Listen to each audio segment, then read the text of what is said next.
Good morning friends. आज आम गोटे इम्पोर्टेंट टॉपिक डिस्कशन करवा कौन ना जो यहाँ कौ मैंने शुणे जो मैंने आईटीआर फाइलिंग करुँच जो मैंने जीएसटी रिटर्न फाइल करुँच एवं जो मैंने आरओसी रिटर्न फाइल करुँच regarding their companies either private limited company और पब्लिक लिमिटेड कंपनी। लेट्स हमें आईटीआर रिटर्न रू स्टार्ट करवा discussion. ITR return date extension होती गतकाली एक्सटेंशन होती तेबे आईटीआर रिटर्न डेट के तारीख को घुंची प्रथमत मत जाना दरकार मु आईटीआर रिटर्न करने को क्यों पर्सन है मु जदि इनकम टैक्स डिपार्टमेंट गोटे अच्छी 44 एबी ऑडिट टैक्स ऑडिट जदि टैक्स ऑडिट अंतर्भुक्त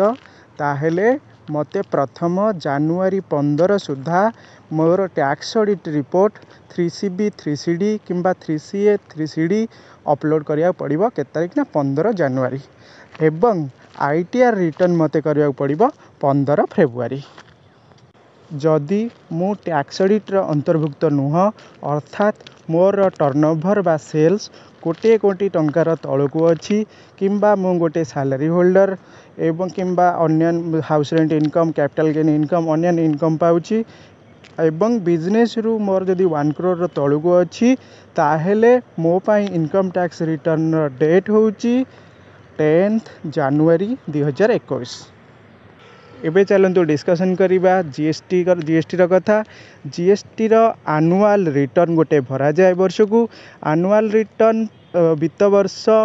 18-19 18-19 1-4 पीरियड होची 1 एप्रिल 2018 रु 31 मार्च 2019 फाइनेंशियल ईयर 2018-19 एवं तार आनुआल रिटर्न रो शेष तारीख होची आज 31 डिसेम्बर 2020। एबे चलतु डिस्कसन करिबा आरओसी फाइलिंग बा MCA filing ministry of corporate affairs इटा लागू से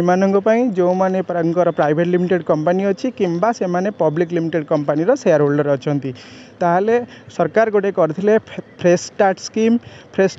टा आसीथिला हमर कोविड परे जदि हमर बहुत गुड़ाए आनुआल फाइलिंग आरओसी साइट रे बा एमसीए साइट रे पेंडिंग रही जाइछि ताहले without any late fee central government गोटे रूल करथिला आमे सबु जाक फाइल आमर जते पेंडेंसी सबु आमे फाइल करि परिबा तो सेइटार मध्य शेष तारीख होची आज। हाँ आज डिसेम्बर 31 2020 एवं एटा आउ गोटे मध्य लास्ट डेट गत वर्ष 1920 फाइनेंशियल ईयर रो एनुअल जनरल मीटिंग को जोड़ा प्रति वर्ष 31 सेप्टेम्बर वर्ष सरिवार पर जो 31 सेप्टेम्बर पड़े मैंने 31 सेप्टेम्बर 2020 हबार थिला 1920 पीरियड रो सेटा को घुंचाई दिया सरकार तरफ एटा 31 डिसेम्बर को दिया। जदि आपणकर एजीएम आपणकर प्राइवेट कंपनी अच्छी एजीएम होल्ड करना ताहले आज ही शेष तारीख आपण एजीएम होल्ड करेंगे डिसीजन्स नेबे एवं आपणकर रिजोल्यूशन को मिनिट थ्रू रे कॉपी करेंगे एवं ताकू फ्यूचर रिकॉर्ड पाई रखिबे। एटा थिला आज पाई बहुत इंपोर्टेंट टाइम टेबल एवं या को आपण आउ थरे क्रॉस चेक करनेबे। Thank you.